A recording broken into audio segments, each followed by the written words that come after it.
Recording number 16 యుగములు వాని రహస్యములు అనే హెడ్డింగ్ కింద చదువుకుంటూ ఉన్నాం. ఇప్పుడు సంవత్సరమున ఎండలు వానలు చలి మొదలగు ఋతుధర్మములును కోకిల కూతలు వేపపూత మామిడి పిందెలు మున్నగు ఋతు శోభలును అదే కాలమునకు తిరిగి వచ్చుచుండును. ఇట్లే శతాబ్దములలోనూ సహస్రాబ్దములలోనూ తిరిగి వచ్చు ఋతుధర్మములుండునని మహాభారత పీఠికలో సూతుడు చెప్పెను. వానిని పరిశీలించి పెద్దలు నాలుగు యుగములను గుర్తించిరి. అవి కృతయుగము, త్రేతాయుగము, ద్వాపరయుగము, కలియుగము అనునవి. వారములు తిథులు మాసముల వలె యుగములను మరల అదే వరుసలో వచ్చుచుండును. 4, 3, 2 అను అంకెలను అవరోహణ క్రమమున గుర్తుంచుకొనుము. వాని ప్రక్కన 3 సున్నలుంచినచో 4, 3, 2, 0, 0, 0 అగును. ఇన్ని సంవత్సరములు కలియుగ ప్రమాణము. దీనిని రెట్టింపగా 8, 6, 4, 0, 0, 0 ద్వాపరయుగ ప్రమాణము. 3 రెట్లు చేయగా 1, 2, 9, 6, 0, 0, 0 త్రేతాయుగ ప్రమాణము. 4 రెట్లు చేయగా 1, 7, 2, 8, 0, 0, 0 కృతయుగ ప్రమాణము. ఈ 4 యుగముల మొత్తము 4, 3, 2, 0, 0, 0, 0 సంవత్సరములు అగును. దీనిని మహాయుగము అందురు. కృతము అను పదమునకు గణిత శాస్త్రమున 4 రెట్లు అని అర్థము. త్రేతము అనగా 3 రెట్లు, ద్వాపరము అనగా 2 రెట్లు, కలి అనగా కలనము చేయుటకు లేక కొలతకు కావలసినది అని అర్థము. వీనిని బట్టి యుగములకు ఈ పేర్లు పెట్టబడినవి. కలియే కాలమానము. సంవత్సరమున ఋతువులు మారునప్పుడు వాతావరణమునందును ఆరోగ్యములందు ప్రవర్తనములందు మార్పులు సంభవించును. అట్లే యుగసంధులలో నదులు సముద్రములు పర్వతములు మార్పు చెందుటయు దేశముల జాతుల స్వరూపములు మారుటయు ధర్మమునందు వ్యక్తుల నమ్మకములు అర్థము చేసుకొను శక్తి వానికి అనుగుణముగా అభిప్రాయములు అలవాట్లు ఆయురారోగ్యాదుల పరిమాణములు మారుచుండుటయు గమనింపబడుచున్నవి. ఇట్టి యుగసంధులలో ధర్మ సంస్థాపనమునకు దేవుడవతారములుగా దిగివచ్చి ధర్మ సంస్థాపనము చేయు సందర్భములు ఏర్పడును. కృతయుగమందు ధర్మము పూర్తిగా నిర్వాజముగా ప్రాధాన్యము వహించును.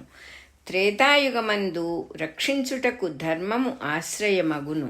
3 పాదములే నడచును. ద్వాపరయుగమున పరస్పర ప్రయోజనము అభివృద్ధి కొరకు ధర్మమును ఆశ్రయింతురు. 2 పాదములే ధర్మము నడుచును. కలియుగమున ప్రాణభూతి ఉన్నచో మాత్రమే ధర్మం ఆశ్రయించబడును. 1 పాదమే ధర్మము నడచును. ద్వాపరమునకు కలియుగమునకు సంధిలో కృష్ణుడు వ్యాసుడు అవతరించిరి. యుగసంధులలో ప్రపంచ మహాసంగ్రామములు జరుగుట కూడా సామాన్యము. వ్యాసుని కాలమున మహాభారత యుద్ధము జరిగినది. వ్యాసుని దర్శనము అని ఇక్కడ హెడ్డింగు. వ్యాసుడొకనాడు బదరికాశ్రమమున సరస్వతీ నదిలో స్నానాదికము పూర్తి చేసుకొని శుచిగా ఒంటరి అయి కూర్చుండెను.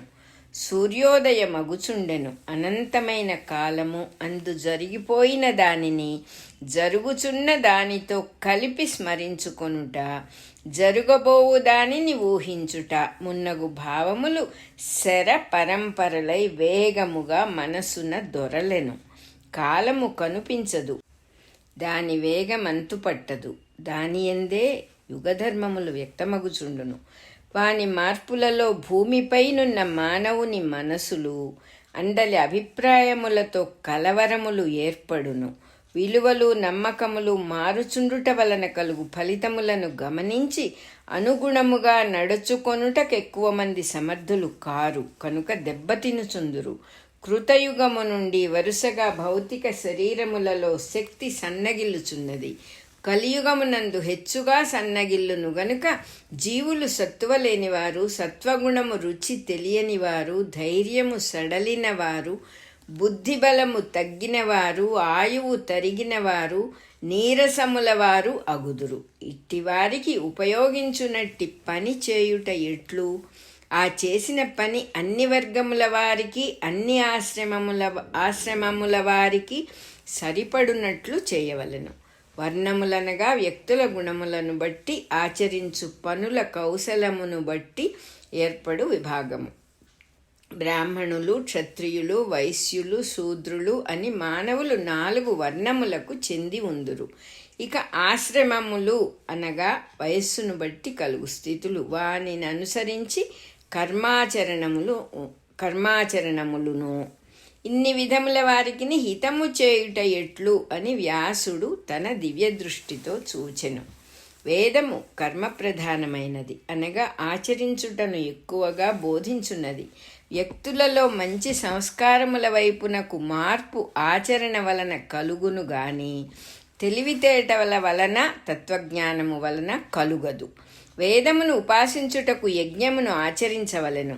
ఇంద్రియములకు, మనస్సునకు కలుగు కోరికలను తీర్చుట అప్రాధాన్యము వహించి నిష్కారణముగా అందరి మేలునకును పూజ్యభావముతో ఆచరించు సత్కర్మను యజ్ఞము అందురు. ఉదాహరణము పూజ చేయుట, సభలోని వారిని గౌరవించి నమస్కరించి ప్రసన్నులను చేసుకొనుట మొదలగునవి. ఇంకను సృష్టిలో పనిచేయుచున్న పంచభూతములను, మబ్బులను, వర్షములను, నదులను, వృక్షములను, పంటలను, పశువులను, అగ్నిని పూజ్యభావముతో సద్వినియోగము చేయుట కూడా యజ్ఞము అనబడును. యజ్ఞమునకు 4 హోతలుండవలెను. హోత అనగా హోమము చేయువాడు. మన దేహమున ఖనిజములు, నీరు, వేడిమి, ప్రాణము అను 4 హోతలు. యజ్ఞము చేయుట వలన ప్రజలకు పరిశుద్ధి అను సంస్కారము కలుగును. కలియుగమున వేదకర్మలు ఆచరించుటకు సదుపాయము కల్పించుటకై వ్యాసుడు వేదమును 4 శాఖలుగా విభజించెను. అవి ఋగ్వేదము, యజుర్వేదము, సామవేదము, అథర్వణ వేదము అనునవి. కంఠము నుండి వాక్కునకై వెలువడు కంఠధ్వనిని ఋగ్వేదము అందురు. దానికి కారణమైన ఉచ్ఛ్వాస నిశ్వాసములు జరుపు ప్రాణస్పందనమును సామవేదము అందురు. దేహముతో, మనస్సుతో, ఇంద్రియములతో ఆచరించు కర్మాచరణము యజుర్వేదము అందురు. పరస్పరత్వమునకు వినియోగించు ఆరోగ్యాది శాస్త్రములు, సాంఘిక పౌర ధర్మములు, రాష్ట్రతంత్రము, రక్షణ, యుద్ధ విద్య మున్నగు శాఖలు అధర్వణ వేదము అనబడును. అధర్వము అనగా మిగిలిన 3 కన్నా క్రిందుగా పునాది రూపమున నిలుచున్నది. ఈ వేదము యొక్క తత్వమును ఉపదేశ రూపముగా వివరించున్నవి వేదమంత్రముల సంహితలు. విస్తృతి చేసి బోధపరుచున్నవి పురాణములు, ఇతిహాసములు. వీనిని 5వ వేదము అని వ్యాసుడు పేర్కొనెను. ఈ మొత్తమును సమకూర్చి పెట్టుట ఒక్కనికి సాధ్యమగు పని కాదు. కనుక వ్యాసుడు శిష్యులను వినియోగించెను. ఋగ్వేదము చదివించి శిష్యవర్గమును ఏర్పరచుటకు పైలుని నియోగించెను. జైమినికి సామవేదము, వైశంపాయనునకు యజుర్వేదము, సుమంతునకు అధర్వణ వేదము అప్పచెప్పెను. పురాణేతిహాసములను రోమహర్షణుడు అను ఋషికి ఇచ్చెను. అతని కుమారుడు ఉగ్రశ్రవసుడు, వానినే సూతుడు అందురు. వ్యాసుని శిష్యులు 5గురును తమ తమ వేద శాఖలలో శిష్యగణములను సంతరించిరి. వారి వారి శిష్యులకు నేర్పిరి. ఇట్లు జరుగుటలో మరికొన్ని ఉపశాఖలు వేదమునకు ఏర్పడినవి. వేదము వేదములై బహుశాఖలుగా చీలిపోయినది. ఈ వేదము అధ్యయనము చేయువారిలో ప్రజ్ఞ తక్కువ కలవారు ఉన్నారు. వారికి సమన్వయము కుదురదు. వారు కారణముగా స్త్రీలకు, శూద్రులకు వేదము లేకుండా పోయినది. చదువుకొన్నవారు తెలివి తక్కువ వారగుట వలన మొదట స్త్రీలకు వేదము యొక్క ప్రాధాన్యము తగ్గిపోయినది. శిష్యులకు బోధించుటలో గొప్పతనమే, కీర్తి ప్రతిష్టలే వారు ముఖ్యమనుకొనిరి గాని తమ ఇండ్లలోని స్త్రీలకు తెలియజెప్పు సామర్థ్యమును, శ్రద్ధను కోల్పోయిరి. కలియుగము రాకముందు ఆశ్రమములన్నీయు కుటుంబములు, కలియుగమున ఆశ్రమములు అనగా ఉపాధ్యాయుల అంతేవాసుల ప్రావీణ్యమునకు మల్లరంగములు. అట్లే ఒకరిని ఆశ్రయించి పొట్ట కోసము పనులు చేసి పెట్టుట శూద్ర ధర్మము. ఇది యజ్ఞార్థమునకు వ్యతిరేకము. లోకశ్రేయమగు తన కర్తవ్యమును ఆచరించుచుండగా అప్రయత్నముగా అన్నవస్త్రాదులు లభించుట, వానిలో కావలసినంత వరకు అనుభవించుట బ్రాహ్మణ క్షత్రియ వైశ్య స్వభావములు కలవారి ధర్మము. కలియుగమున ఎక్కువ మంది శూద్రధర్మమున జీవింతురు. వారికి పొట్టకూటి భయము చేతను, తీరుబాటు లేకుండుట చేతను అజ్ఞానం అభ్యాసమై వేదధర్మము నుండి దృష్టి చెదిరిపోవును. వేదమెట్లు ప్రధానమో బోధపడు తెలివియు శ్రద్ధయు నశించును. ఇట్టి కారణములచే స్త్రీలకు శూద్రులకు వేదము వినుటకు అర్హము కాకపోయినది. మరికొంత కాలమునకు అజ్ఞానము పెరిగి స్త్రీలను శూద్రులను వేదము చదువరాదు అని నిబంధించుకొనిరి. వారు కారణముగా జనులలో వేదవ్యాప్తి తగ్గుటయు కొందరకు వేదద్వేషము కలుగుటయు అను కలియుగ ధర్మములు ప్రవేశించినవి. ఇది అంతయు గమనించిన వ్యాసుడు మరల ధర్మమును ఉదాహరణపూర్వకముగా సమన్వయింపదలచి భారతమును రచించెను. దానివలన కూడా ప్రజాహితము జరుగును అను తృప్తి వ్యాసుని మనస్సునకు కలుగలేదు. ఇట్లు సమర్పణ చేసిన తన మొత్తము జీవితమును వ్యాసుడు సరస్వతీ నదీ తీరమున కూర్చుండి సింహావలోకనము చేసుకొనెను. పట్టరాని ఆవేదన కలిగెను. చేసిన పనికి తన హృదయము తృప్తిపడలేదు. దీనికి హేతువేమి? ఇంకేమి చేసిన సర్వజనులకు మేలు కలుగును? జీవితమంతయు వ్రతముగా వేదమును ఉపాసించి తిని, దాని స్వరూపము దర్శించుటకు అగ్నులను ఆరాధించి తిని, గురువులను సేవించి తిని, చెప్పబడిన సత్కర్మలయందు లోపము రానీయక ఆచరించుచుంటిని, వేదమందలి అర్థమును పరమార్థమును భారతము రూపమున వివరించి తిని, స్త్రీలు శూద్రులు మున్నగు వారికి ముఖ్యములైన ధర్మములను అందు తెలిపి తిని, ఇప్పటికి ప్రజాహితము చేసి తిని అని మనస్సు అంగీకరించుటలేదు. అనగా హృదయమున ఉన్న దేవుడు నా పనికి సంతోషించలేదు.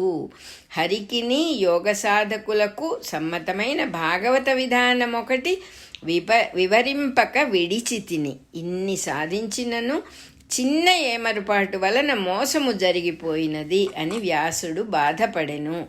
16వ నెంబర్ రికార్డింగ్ అయిపోయింది.